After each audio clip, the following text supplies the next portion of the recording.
Ladies and gentlemen, SideStrafe here with a look at Red Orchestra 2's brand new DLC. This is Armored Assault, and this is free content, ladies and gents. So if you own Red Orchestra 2/Rising Storm, then this is a patch that was automatically applied to your game via Steam.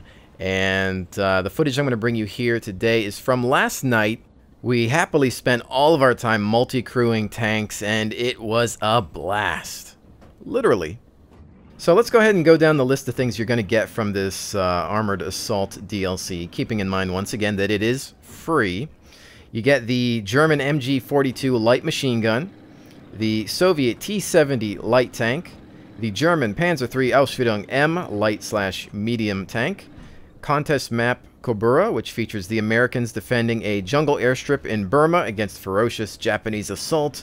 You get the contest map Tula Outskirts, a remake of an old favorite from Red Orchestra 1, with Germans attacking dug-in Russians, and the updated map for new tanks Arad 2, now updated to showcase the new T-70 and Panzer III. First and foremost, I'd like to point out that they've actually included contest-winning maps in their game, and I think that that's fantastic because there are a lot of talented map makers out there. And this is a great way to showcase their ability and perhaps even land them a job. You never know. But I think it's great because, you know, why not? It's something else that the community can add to the game. And how fantastic it must be to see your own map in a major title like this. Alright, enough about that. Let's get to the good stuff. Let's talk tanks. And most of you that have known me for some time now know that I love armored vehicles, whether it's a tank or a mech. I just love some armored combat. And unfortunately, I feel that it hasn't been done justice, at least in quite some time.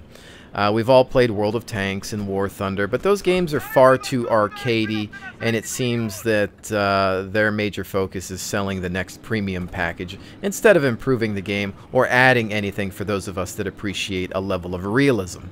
Now, of course, this isn't a tank-only game. You can see here that we're rolling with infantry. It's not its primary focus. It's not something that's meant to compete with World of Tanks or War Thunder or any other title for that matter, but sadly, it actually does a better job at simulating tank combat than any of those other supposed tank games. You have fairly realistic ballistics, you've got fully modeled interiors, you can look around and see the entire crew, you see them moving around, reloading shells, traversing the turret, shifting the gears to drive, operating the bow gun. It's all there. On top of that, it's just lethal. If you get hit and it penetrates, it can go through and take out a crew member, and that person is dead, whether it's an AI or an actual player. There are no repair or first aid kits. There's no fire extinguishers. If you get penetrated, your tank is going to get damaged or somebody is going to get killed in some way. The weapon sights, as you can clearly see, are accurate. You can even adjust those sights for elevation. And if you show your side armor to my 75, you die. Of course, really, all of this information is nothing new, but I feel that there are probably still some people that are not aware of the glory that is tank combat in a Red Orchestra game. Now, yes, it was focused on quite a bit more in Ostfront and not so much in Red Orchestra 2, but when you're fully modeling interiors, it takes a long time to push out vehicles. But really, to be honest, I'd rather have a handful of fully modeled and detailed tanks than hundreds of tanks that are busted, unbalanced, and just featureless. Getting back to the game at hand here, you can see one of the new Soviet light tanks there. That's the T-70, two-man tank, and I'm just trying to feel it out. Boom! Shot to the side. He is dead, and you really have to actually worry about your armor facing in this game quite a bit. Get hull down, take cover, don't expose too much of your tank. The weak spots are pretty legit. In fact, I think some time ago they had released some drawings of the weak spots for the T-34 and the Panzer IV, at least for the base game. I don't think I've seen anything yet for the T-70 or Panzer III, but for the most part, some of the weak spots are similar, at least when you're talking about the Panzer III. Also, I want to point out that you're not seeing me switch back and forth between the commander and the gunner chair that much because we had a third person join our tank, and I was a little worried that he would try to jump on the gun, and if you have a stranger on the gun, you really have no control over that person, and you're not able to communicate properly with that individual, and thereby decrease your fighting effectiveness. It seems like with the tanks you have two choices. You can either crew it by yourself with AI taking the place of players, or you can open it up to actual players and have them take the different seats. The downside is I'm not sure if you can actually lock other people out once you've opened it up to players, so I don't know if you could just run the tank with two friends and lock everybody else out. If that feature exists, then I'll definitely need to start taking advantage of it there. But as you can see, somebody was in the commander seat just then. Look at the lower left-hand corner. It shows the skull and crossbones where the commander sits. I'm guessing that he popped out of the hatch and got sniped. Also, I'm sure it's clear by now, but I do turn off in-game voice communications, mostly because anytime I'm playing a game or live streaming, I'm filming it, I'm recording it. I need to have the footage clear of voices so that I can provide commentary.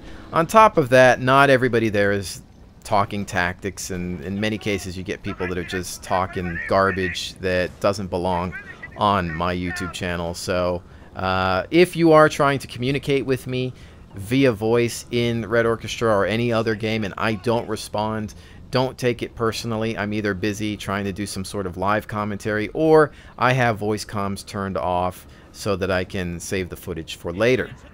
I guess I'll take the time to point out that we are not in one of the new tanks yet. We'll get into the T-70 in the next match. This was, of course, the Panzer IV. Couldn't get a Panzer III, but I don't think it really matters because the Panzer IV is a superior tank, has the better 75mm main gun.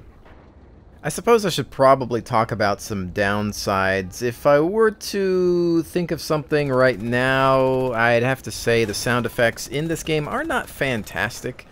The tanks sound a bit puny, the engines are not that great, the guns don't really have that oomph to them, you know. And when you get hit, there's not really much sensation sometimes. I felt like in Ostfront you would get hit and there was this really great metallic thunk that you would hear, that you know you got hit, or maybe it was like a ricochet. In this game, sometimes it's hard to know that you're taking damage unless you're looking at your lower left-hand corner. But, you know, for the most part, I think it could use a little bit of work in that department. Maybe somebody can mod it. I don't know. A good sound pack would probably work wonders for this type of game. Gosh, those explosions are so satisfying when Bombadil takes over in the next match as a gunner in our T-70. You hear him laugh every time he hits something because there's just so much satisfaction in being able to one or two shot a tank and besting an enemy because you know that you had superior tactics and not just a better vehicle. Back to downsides, this game does of course use Unreal Engine 3, so I feel like it might be showing its age. On top of that, I don't know that it supports 64 players very well. It's possible, but when you do end up with it, it just feels kind of rough sometimes, especially depending on what kind of server you're on. On top of that, you can see that vehicles disappear after a while, which kind of takes away from the immersion, but you understand that it's there because this game does have a respawn mechanic, and obviously if there was a bunch of tanks smoking in the distance, that the frame rate would probably drop quite a bit, especially with those using lower end systems. Beyond that, the only other con is probably that of a community one. There aren't that many servers running the tank maps, so more often than not you'll jump in, you'll get to play for a little bit, and then a bunch of people will vote for something else, and then you'll just be back to infantry. I like vehicles. I enjoy a combined arms simulation, and sadly, tanks and ground vehicles just aren't as popular these days. I don't know that they ever really were, but it seems like more people want strict infantry combat without vehicles interfering. But again, it's just sad that there's only a handful of servers ever running these maps, which is, of course, leading me to consider purchasing my own. Now, as this match nears its end, I will bring up the fact that drivers aren't awarded with any points, and that's unfortunate. I think that they should get some sort of assist bonus because, well, let's face it, they are in charge of driving your tank, and without them, you're pretty much nothing if you are multi-crewing. So, as you can see here, I score pretty well, but he's all the way at the bottom with absolutely nothing, and that's just not right. So the drivers need to get awarded something, I think, in this game. So before we get into the driver's seat for the T-70, I wanted to show you what Bombadil's dealing with as the commander, gunner, loader. Firing the shot, backing away from the sight, reload, back in to fire the next round. So it's a difficult situation for this crude two-man vehicle, but we still managed to have fun all the same. So I am now the driver of this T-70. You can see that we're just looking around at the interior a little bit here. This is, of course, one of the new tanks added, and that's Bombadil moving around. You can see him traversing the turret and hand on the gun. It's fantastic that you have this level of immersion. I just liked backing away from my viewport once in a while and taking a look back and seeing what he's up to. But you can see my legs and my hands on the gears and everything. And here's the fully zoomed in position, which is just kind of blacked out around the edges, but it gets the job done. Now, this is the only perspective I have. I can, of course, open the hatch, but then that exposes me to gunfire, and really I spend most of my time like this because I don't want to get shot in the face. Now, I'm sure most people probably don't multi-crew their tanks. They probably just choose to go with the AI so they can switch between the seats and control everything on their own. However, I have to admit, playing with a friend in the same tank is so cool, and if you could even get more than one person in it, that'd be awesome as well. The downside, of course, is if you get destroyed, that's potentially 3 or 4 people killed if you're in one of the larger tanks from one individual. You saw earlier where I was able to kill a tank and got credited with 3 kills. Which is kind of cool, but again, I'm sure most people don't multi-crew, but I just thought it to be a fantastic way to immerse yourself in a World War II combat situation. Now, yes, driving can be a little dull at times, and you're mostly relying on your commander to tell you when to stop and move and maneuver around, perhaps for a flank. But really, there's just something about that cooperation between crew members that makes this game fantastic. I think what made driving this tank difficult was the fact that your field of view is just so limited in comparison to some of the other vehicles that you can get your hands on. But it did, in a way, just scare you to the point of wanting to be super cautious, because I think we get used to playing these other tank games where you're given this artificial field of view or a third-person perspective that real tankers never had. So therefore you have more situational awareness in those games, and you can see things that you shouldn't be able to see.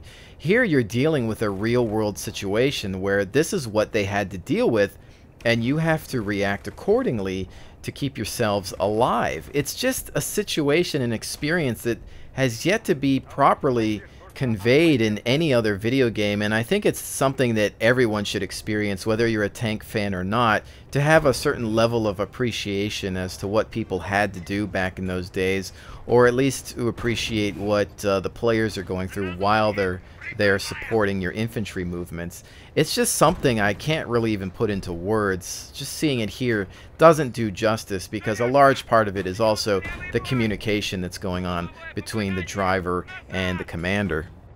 Hopefully, if I do a few more videos for this game, I'll be able to capture voice communication between Bombadil and myself. That way you get a better appreciation for what's going on and the level of coordination it takes to succeed as a tank crew in World War II. In regards to seating, you can change locations if there's something available. Here in this two-man tank, I can't switch with Bombadil if he's already in the chair, so we're pretty much stuck to these positions. However, if he is eliminated, I can then switch to his position, but there is a delay. The screen will fade to black, and there's about 5 seconds before you can actually become the gunner. And I'm fine with that because that's more realistic. Obviously, it's going to take some time to try to move a body out of the way, or perhaps just climb into that seat. I'm sure in many cases, you just didn't even have enough time to do that before you were eliminated. Now, as we transition here, I think we're about to see an example of somebody who thinks he's playing World of Tanks. Incoming Panzer ramming damage a thing? Not really, but I'm not sure where that guy went. I think he's in outer space at this point, but we're trying to turn the tank around to help with the turret traverse speed, as it is pretty slow on its own. But we've got a lot of backup here. That guy ran into the wrong Russians today. As you can see, we've got some armor as well as infantry backup, and yeah, I believe that's what's left of them. So, think smart. This isn't an arcade game, guys. With that said, ladies and gentlemen, I think it's time to bring this video to a close, but I have to wholeheartedly recommend you take a look at the new Armored Assault free content for Red Orchestra 2 and Rising Storm.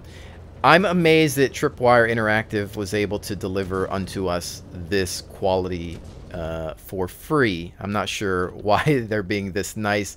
Perhaps they're still making up for the poor launch. But in any case, it's great, and sadly far better than what you'll get in a game like War Thunder, where they're still concerned with charging us $20 to $30 for premium tanks that are broken and not at all realistic without interiors.